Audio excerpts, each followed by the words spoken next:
Hello and welcome to Anglia Car Auctions. Look what's just arrived behind me, and no, it's not an emergency. It's actually one of the lots coming up for our next sale on the 30th and 31st of August. It's direct from the film company. It's one of many lots coming up. We're going to have around 270-ish lots or so. So lots coming up, and really exciting to see. That's plus another 60 on motorbikes and sort of 300 lots of automobilia. So plenty to have a look at. But you join me here in what we like to know as the Field of Dreams. This is a really exciting section of the auction. There's lots here. It's all sort of projects. Most of what you see here is often no reserve as well. So a really exciting opportunity to get yourself a project and something to tinker with over the summer. But we've got a really good selection. We've got a little Morris Minor Traveller, always popular. You've got the MG MAGNETTE, VOLVO at the back. We've got 3 ROVER P6s as well.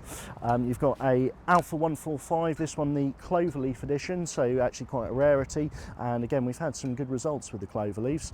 You've got lovely little Austin, the little Triumph Herald, always popular. You've got an MGB shell, so anything down from a shell to, say, a complete car.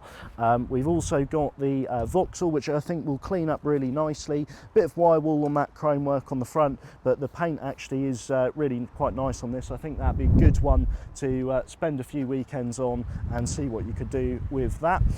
We've got the Ford, we've got an ASTRA GTE. Yes, we found another one. This one is the 16 valve, so it's the one you want, not the 8 valve, and an exciting project. Again, no reserve, and these cars, as I say, no reserve. What are they going to make?